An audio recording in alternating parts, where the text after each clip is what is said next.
పిచ్చుకపై బ్రహ్మాస్త్రమా? ఒక చిన్న దేశాన్ని లొంగదీసుకోవడానికి భారీగా బలగాలు మోహరించింది అగ్రరాజ్యం. తమ దేశంలోకి అక్రమంగా మాదక ద్రవ్యాలను రవాణా చేస్తుందని వెనిజులాపై అమెరికా ఆరోపణ చేస్తుంది. ఇందుకోసం కరీబియన్ సముద్రంలో భారీ ఎత్తున బలగాలను దింపింది. వాస్తవానికి అగ్రరాజ్యం కన్ను అక్కడ అపార చమురు నిల్వలపై అన్నది బహిరంగ రహస్యం. వెనిజులాలో డ్రగ్స్ కార్టెల్ల విధ్వంసం ముసుగులో అక్కడ అపార చమురు నిక్షేపాలను చేజెక్కించుకునే దిశగా డొనాల్డ్ ట్రంప్ శరవేగంగా పావులు కదుపుతున్నారు.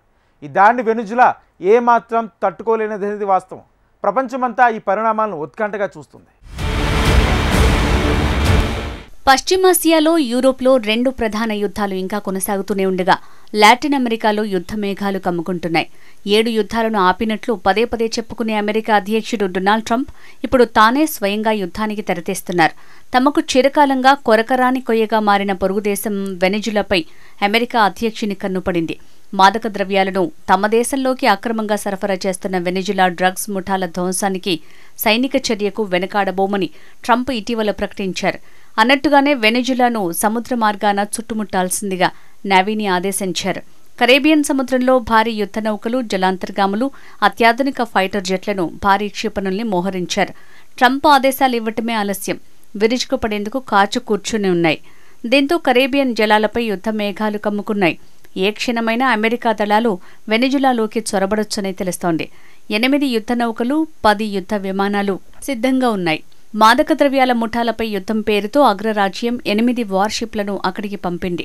ది ఇవోజిమా ఆంఫిబియస్ రెడ్ గ్రూప్లోని USS San Antonio, USS Iwo Jima, USS Fort Lauderdale నౌకలు 4500 మంది సైనికులతో కరేబియన్ సముద్రంలోకి వెళ్లాయి. 22వ మెరైన్ యూనిట్ కమాండోలు 2200 మంది వీరిలో ఉన్నారు. AV eight B Harrier attack aircraft, guided missile డిస్ట్రాయర్లైన USS Johnson Dunham, USS Gravely దక్షిణ కరేబియన్లో మోహరించాయి. తూర్పు పసిఫిక్లో యుఎస్ఎస్ శాంసన్ త్వరలో వచ్చి చేరనుంది. ఒక్కో డిస్ట్రాయర్లో 90 క్షిపణులు ఉంటాయి. Guided missile cruiser USS Lake Erie, Minneapolis Saint Paul కూడా వెనిజులాపై గురిపెట్టి ఉన్నాయి. 10 F-35 ఫైటర్ జెట్లను ప్యూర్టోరికోలో మోహరించింది. పెద్ద సంఖ్యలో P-8 నిఘా విమానాల్ని రంగంలోకి దించింది. అమెరికాలోకి వెనిజులా ముఠాల నుంచి మాదక ద్రవ్యాలు అమెరికాను ముంచెత్తుతున్నాయని ట్రంప్ మొదటి నుంచి చెప్తున్నారు. ఈ ముఠాలతో వెనిజులా అధ్యక్షుడు నికోలస్ మదురోకు కూడా సంబంధాలున్నాయని అగ్రరాజ్యం ఇప్పటికే తీవ్ర ఆరోపణలు చేసింది. మదురును పట్టించే సమాచారం ఇస్తే ఏకంగా $50 మిలియన్ బహుమతిగా ఇస్తామని ప్రకటించింది. ఇటీవలే మదురు సర్కార్ ఇక రోజులు లెక్కబెట్టుకోవాలని ట్రంప్ స్వయంగా సోషల్ మీడియాలో హెచ్చరించారు. దీంతో అక్కడ ప్రభుత్వాన్ని కూల్చే ఉద్దేశం కూడా ట్రంప్ కార్యవర్గానికి ఉన్నట్లు తెలుస్తోంది. వెనిజులా మాదక ద్రవ్యాల ముఠాలు మన దేశంలోకి పెద్ద ఎత్తున డ్రగ్స్ ని సరఫరా చేస్తూ అమెరికా యువతను మృత్యుకుహరంలోకి నెట్టేస్తున్నాయన్నది అధ్యక్షుడు డొనాల్డ్ ట్రంప్ వాదన. ఇదే సమస్య అయితే అలాంటి ముఠాలను తాము నియంత్రిస్తామని, సమస్య పరిష్కారానికి చర్చలకు రావాలని మదురో విజ్ఞప్తి చేశారు. అయితే దానిని అమెరికా పట్టించుకోవటం లేదు. డ్రగ్స్ ని సముద్రంలో పట్టుకుని నిందితుల్ని అరెస్ట్ చేయడానికి ఇంత భారీ సంఖ్యలో యుద్ధ నౌకలు, ఫైటర్ జెట్లు అవసరమా అని విమర్శలు వస్తున్నాయి. అమెరికా దళాలు ఇటీవలే కరేబియన్ జలాల్లో డ్రగ్స్ తీసుకువెళ్తున్నారంటూ ఓ బోటును పేల్చివేశాయి. ఇందులోని 11 మంది మరణించారు. దీనికి బదులుగా అమెరికా యుద్ధ నౌకలకు చాలా దగ్గరగా మడురో తన యుద్ధ విమానాల్ని ఎగురవేశారు. ఇది ట్రంప్కు మింగుడు పడలేదు. వెనిజులా తమ దేశంలోకి పెద్ద ఎత్తున చెడ్డ మనుషుల్ని, డ్రగ్స్ ని పంపుతోందని ఆయన ఆరోపణ. వెనిజులా పేద దేశమైన ప్రపంచంలో అత్యధిక చమురు నిల్వలకు కేంద్రం. Statistical review of world energy లెక్కల ప్రకారం 2021 నాటికి ఈ దేశంలో దాదాపు 48,000 మిలియన్ టన్నుల చమురు నిల్వలున్నట్లు గుర్తించారు. ఇది సౌదీలో నిల్వల కంటే అధికం. ప్రపంచ చమురులో 17% సమానం. కానీ ప్రపంచ చమురు వ్యాపారంలో ఈ దేశం వాటా కేవలం 0.8%.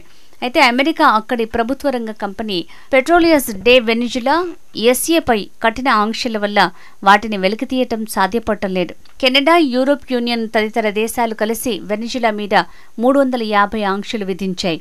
కాగా అమెరికా ఆంక్షలకు భయపడకుండా వెనిజులాలో చైనా $212 బిలియన్ పెట్టుబడులు పెట్టింది. ఆ దేశం ఉత్పత్తి చేసే చమురులో 90% కొనుగోలు చేస్తోంది. చమురు క్షేత్రాల అభివృద్ధికి 2026లో మరో $1 బిలియన్ పెట్టుబడి పెట్టనుంది. 2007 నుంచి చమురుకు రుణ ఒప్పందాలు చేసుకుని $50 బిలియన్ ఇచ్చింది. ఇది అమెరికాకు కంటగింపుగా ఉంది. మరోవైపు భారత్ ఈ దేశం నుంచి కొన్నేళ్లు చమురుకున్న ఆంక్షలకు భయపడి బాగా తగ్గించేసింది. లాటిన్ అమెరికాలో పంటి కింద రాయిలా మారిన వెనిజులాను నయానో భయానో లొంగదీసుకుని చమురును గుప్పిట పట్టాలన్నది అమెరికా లక్ష్యం. అందుకోసం హ్యూగో చావెజ్ వెనిజులా అధినేతగా ఉన్నప్పటి నుంచి ప్రయత్నిస్తూనే ఉంది. ట్రంప్ తొలిసారి అమెరికా అధ్యక్షుడైనప్పుడే ఆ చమురు నిల్వలపై కన్నేశారు. తాజాగా మరోసారి ఆ దిశగా ప్రయత్నాలు సాగుతున్నాయనే ప్రచారం జరుగుతోంది. వెనిజులా చమురంతా అమెరికాకే దక్కాలని అప్పట్లోనే బహిరంగ ప్రకటనలు చేశారు. అందుకోసం అవసరమైతే అక్కడి చమురు క్షేత్రాల్ని ఆక్రమించుకుంటామన్నారు. కమ్యూనిస్టు నాయకుడైన అధ్యక్షుడు మదురో అగ్రరాజ్యానికి కొరకరాని కొయ్యగా మారాడు. డొనాల్డ్ ట్రంప్ మద్దతుదారులైన ప్రతిపక్ష నేతలను తీవ్రంగా అణిచివేశారు. గతంలో కూడా మదురో సర్కార్ను కూల్చేందుకు ట్రంప్ ప్రయత్నించారు. 2023లో ఉత్తర కరోలినా రిపబ్లికన్ పార్టీ సభలో ప్రసంగిస్తూ, నేను గతంలో పదవిని వీడే సమయానికి వెనిజులా కుప్పకూలటానికి సిద్ధంగా ఉంది. మేము దానిని ఆక్రమించుకునేవాళ్లం, దాని చమురు మొత్తాన్ని తీసుకునేవాళ్లం. ఇప్పుడు దాని నుంచే చమురు కొంటున్నాం అని పేర్కొన్నారు. ట్రంప్ మనసులో ఈ ఆలోచన ఎప్పటినుంచో ఉంది అనడానికి ఇదే నిదర్శనంగా నిలిచింది. అమెరికా సైనిక దళాల మోహరింపులను మదురో తప్పుబట్టారు.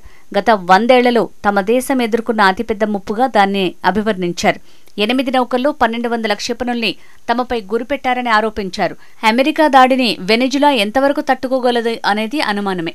అమెరికాతో పోలిస్తే వెనిజులా చిన్న దేశం. 3.15 కోట్ల మంది జనాభా ఉంటారు. సైనిక పరంగా అగ్రరాజ్యంతో ఏమాత్రం సరితూగలేదు. వెనిజులా సైన్యం చాలా చిన్నది. అమెరికా, యూరప్ కఠిన ఆంక్షల దెబ్బకు మదురో సారథ్యంలోని కమ్యూనిస్టు ప్రభుత్వం అత్యాధునిక ఆయుధ సైనిక సంపత్తిని సమకూర్చుకోలేకపోయింది. వెనిజులా దగ్గర సోవియట్ కాలం నాటి పాత సుఖోయ్ 30, 1980ల నాటి F-16 ఇరాన్ డ్రోన్లు ఉన్నాయి. మొత్తం 229 యుద్ధ విమానాలున్నాయి. వెనిజులా దగ్గర 1,23,000 మంది సైనికులు, 8,000 మంది రిజర్విస్టులు, 2,20,000 మంది పౌర సైన్యం ఉంది. అయినా సరే తిరుగులేని సైనిక శక్తిని యథాశక్తి ప్రతిఘటించి తీరుతామని మదురో ఇటీవలే ప్రకటించారు. ప్రపంచంలో అత్యాధునిక ఆయుధ సంపత్తి కలిగిన అమెరికా వద్ద వివిధ రకాల 13,000 విమానాలున్నాయి.